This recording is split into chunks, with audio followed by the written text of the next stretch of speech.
Hello,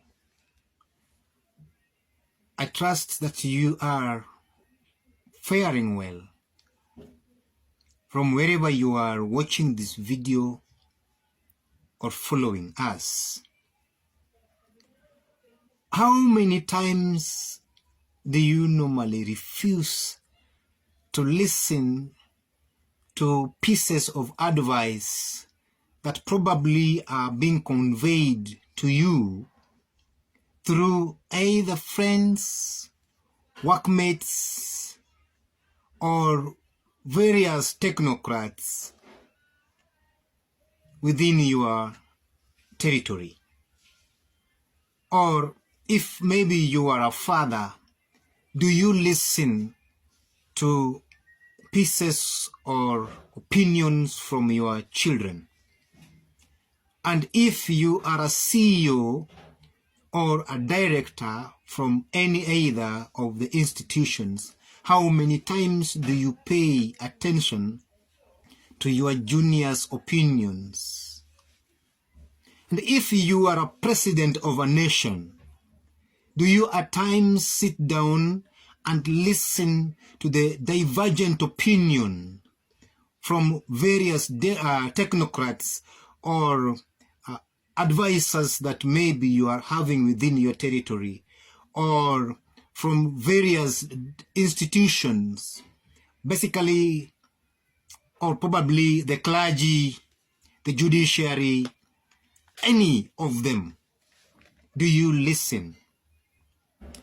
I want to echo one of the reverends from Kenya, Reverend Sami Wainaina, and a bishop from Kenya, Bishop Anthony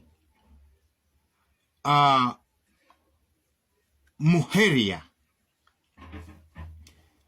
These two stood up with their heads straight and conveyed very sensitive message or messages to the President of the Republic of Kenya following the issues or matters that are concerning the citizenship of this nation. And I want to make a reference from the book of Jeremiah chapter 43 verse 2, where Jeremiah is conveying a message to Azariah and Johanna. But the two, plus the other insolent men, rubbishes off the message that Jeremiah was conveying.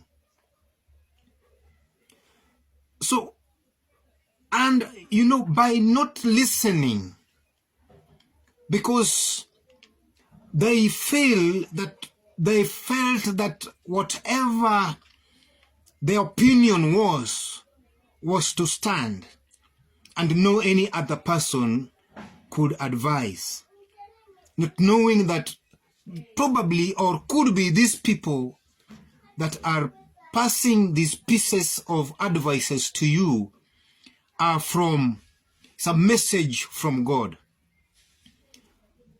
And of course, there are repercussions of refusing to pay attention or to listen. And if you refuse to listen, and probably you are driving towards a ditch, you are driving into fire, then a good Samaritan comes around and tells you, look, the road you've taken is not the right direction. Like in Kenya, the citizens are crying because of the expensive commodities. People cannot afford life. It is extremely tough and rough because of the cost of living. And these are the reasons why the Reverend called on the President, His Excellency the President, to look back. Because when the President, whom I respect most, was traversing all the altars in this nation, he spoke about lowering the cost of living. But remember that time has come and we are seeing his true colors. But as a man whom I want to still believe is a man of God, I would call upon the President to listen and pay attention to the cry of the people. Remember that in the same book, and allow me to read this, Jeremiah 17:23. Allow me to read this.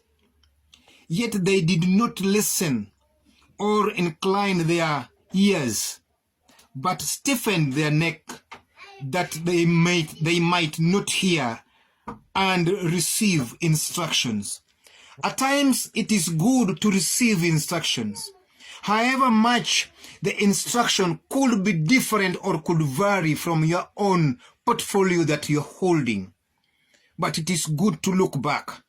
Remember, refusing to listen made Lot lost a wife. After they had been instructed not to look back, but just to walk straight. But because the wife of Lot disregarded the instruction, the repercussion was she was turned into a pillar of salt. And therefore, I am calling upon His Excellency of this republic, the guy that I look forward to listen to the pieces of advice that is coming or are coming from various directions, that people of the Republic of Kenya are suffering. The cost of living is to the extreme that they cannot afford. Another thing that I would want to say, that sword does not hold everything. Remember, Goliath had the strongest sword that you can ever think of. But by the end of the day, just a mere son of Jesse had to bring Goliath down. And therefore, there are positions that we could be holding today, and then we tend to forget that we are going to live on those positions forever. But as men of God, we are calling the leadership of this nation to turn down and come to Christ, call for God's guidance so that things could remain or could come back to the normalcy. Let not people cry. The tears of the common mwananchi are so harsh, and let them not tarnish the good things that maybe you had intended to do to look bad. It is high time that, the President of this nation, I would call upon you, and I will echo what other clergy have come up to say or to talk about, plus the opposition, the judiciary, that may you please listen, tone down, calm down, and pay attention and ask what we can do together as the people of this nation, so that we walk the same journey together with you in the spirit and in the same prayers. The people of Kenya are suffering. This is my message to His Excellency the President of the Republic of Kenya, that learn to listen. If you do not listen, the repercussion could be so vigorous and dangerous that you may end up landing into a ditch. God bless you, as I want to believe that you've listened. Thank you.